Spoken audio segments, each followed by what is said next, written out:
So last week, me and my girl and our little 6-month-old baby go to Bogota, Colombia, the capital of Colombia. Get ourselves a nice 5-star hotel for the week. We got a view of the mountains. Everything's going great. Okay, we're there to check out apartments. We got about 9 to 10 different apartments that we're checking out, but all the apartments are in the northern part of Bogota. They call it the Beverly Hills of Bogota. So it's about a 25 to 30 minute drive every day to go check out these apartments from our hotel. Week goes by, everything's going great, no issues at all. Last day of the trip comes, we have one apartment to go see. We go check it out, and as we're getting ready to leave, it's pouring down rain. So our realtor sticks around with us while we try to hunt down a taxi. I tell my girl, you stay with the baby, I'll try to get us a taxi. I'm soaking wet. I'm running around this neighborhood trying to get a taxi. I got no luck. After an hour of me trying to get a taxi, the realtor says, hey, I'll take you to a local plaza about 5 to 10 minutes away, and you guys will be able to get a taxi there. It's a lot easier. So, okay, thanks. We get in the car, the realtor, she takes us to the plaza, and within a minute, we get a taxi. Now, keep in mind, it's pouring down rain, so we get in fast, and from the beginning of this guy driving, I realized something's off here. Now, if you're in Colombia, every single taxi driver needs to have a laminated card with all of his information, his license, his photo, in case they get pulled over by a cop. It's just mandatory law in Colombia for taxi drivers. This guy didn't have a laminated card. So I'm already starting to kind of tweak.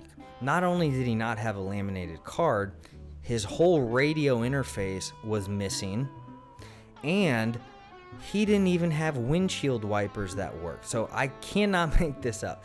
This guy's driving with one hand on the wheel and the other hand outside cleaning the windshield with a rag. I'm thinking, what the hell is going on here?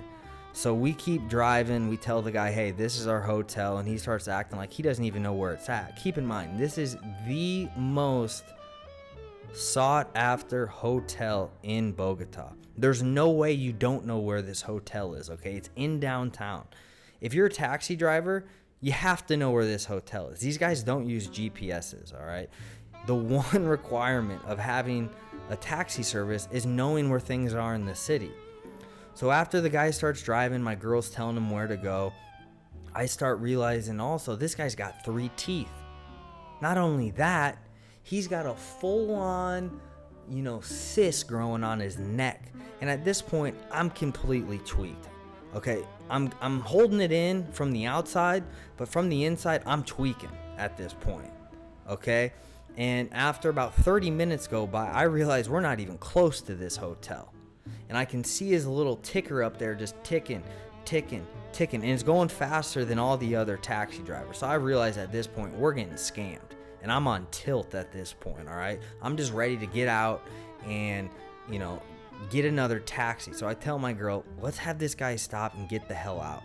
And finally, we come to the conclusion that we got to stay in this taxi. We're talking in English, so he can't understand us. We have to stay in this taxi because it's pouring down rain, and we don't have any other option. So my girl starts talking to this guy in Spanish, and I can kind of tell what they're saying. And the guy's like, oh, okay, yeah. Actually, now I do realize where this hotel is. So an hour goes by. We've gotten the full-on tour of Bogota at this point. And I know this guy was just driving in circles to up the rate. Every other taxi this week had been about 10 to 15 pesos. So we finally get to the hotel after an hour and a half. It should have only taken about 25 to 30 minutes. And the guy stops and he says, okay, that'll be 45 pesos. So I'm thinking, okay, whatever. At this point, I just want to get the hell out of this taxi, get to my hotel, and get back to my hometown. I'm tired of this BS at this point. I'm on tilt. So I say, okay, here's a 50. We get out. The guy says, hey, hombre, is falso. I said, what? He said, yeah. He says this in Spanish. This isn't a real peso. This is fake money. I go, what are you talking about? He goes, yeah, the money's fake. I go, listen, it's not fake. It's no falso. The money's real. Keep in mind, the only time I get money is when I go to Western Union. And I just went the other day and all the bills were brand new. So they looked crisp. So I started thinking, okay, maybe the guy thinks it's fake because the bills looked like they've never been used before. They were brand new bills. So me and this guy for about 5 minutes literally go back and forth. It's real, it's fake, it's real, it's fake. And I finally tell him, I have to raise my voice. Listen, escuchas me. The dinero is real, is no falso. And I tell my girl to tell him, listen, I don't know what you want us to do. Okay, this is the only money we have and it's been working all week. So I don't know what to tell you, buddy. You either take the 50 or you get on with your day because we got nothing else. We got a baby right here and it's pouring down rain. What do you want us to do? So he's looked now at about 6 of my different bills and said, oh, they're fake, they're fake. Finally, he decides, okay, whatever. I guess I'll take the fake money. We go back to our hotel and, we're sitting there enjoying our night and I go to pay for a drink that night.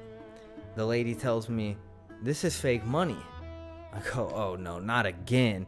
I go, listen, it's real. And I'm pissed at this point. I'm irritated. I'm tired, okay? And I'm already fed up from the guy earlier in the taxi telling me I had fake money. I tell the lady at the hotel, listen, it's real. I just got it from Western Union, okay? I don't know what to tell you. It's real. So she goes, no, I hate to tell you, this is fake. I go, bring in your manager. Bring in your manager right now because I'm not dealing with this, okay? First of all, don't tell me I got fake money because I have the highest status at your hotel. You think I'm coming in here trying to use fake money? I mean, come on, look at me. I'm at your suite. I'm a globalist here. The highest level you can be at your hotel. You think I'm using fake money? You serious? The lady brings in the manager. Within a second of this guy touching the bills, he goes, oh, it's fake. It's fake. And I go, oh my God. And at this point, I'm boiling. I'm boiling at this point. I go, it's real. I just went to a Western Union yesterday, right across the street. What do you want me to tell you? He goes, well, are you sure that it's not, you didn't get scammed from somebody? Like, where have you been the last few days? So I start to think to myself, hold on a second. Did this taxi driver really pull a fast one over me? I start Googling taxi scams in Bogota. Apparently, there's a scam in Bogota that these taxi drivers do where they act like the money that they get is fake. And when they look at it and they start examining it, they got a bunch of fake money here where they switch out fast. And then they say, oh, yeah, it's fake, and they start playing with it. And when you're not looking, they switch out the real money that you give them with the fake money that they have here in their pocket. And apparently this scam's been going on now for years in Bogota. So moral of the story is, if you're going to Colombia, be careful in taxis, okay? The scam of these guys switching out, real money with counterfeit money is a thing. And I got played like a fiddle, okay? When you look at a guy like me, it's pretty damn obvious I'm not Colombian, all right? And I'm just a target for these guys down here because they know a gringo like me isn't really going to be paying attention or really even know about a scam like this, all right? So I ended up, probably losing about $100. That's US dollars, if you converted it from the pesos, through this little scam. So now I got about 7 different, fake Colombian pesos that are worthless. It's always something, isn't it? You got to have your head on a swivel down here. And it's just another example of, if you're a gringo in Colombia, you got to be paying attention to this shit because you can get scammed at any moment when you're down here, especially in a big city like Bogota. Now, I love the people of Colombia that I've encountered for the most part. Amazing people, amazing country.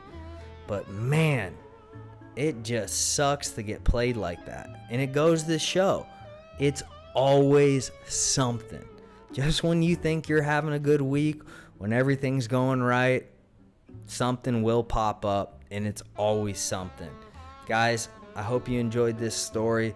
If you're coming down to Colombia and you're a gringo like me, have your head on a swivel, because I'm not saying everybody's going to target you, but the chances of you getting scammed are extremely high, all right? So be careful out here. And I hope you guys enjoyed this story of It's Always Something. I'll come out with episode 4 in a few days. But man, I just felt like a freaking moron after that, all right? Just got played like a damn fiddle. It is what it is, though. Overall, the trip went well. A net positive vacation for the boy. And I really have nothing to complain about because it was a great trip. But it just sucks to get played like that.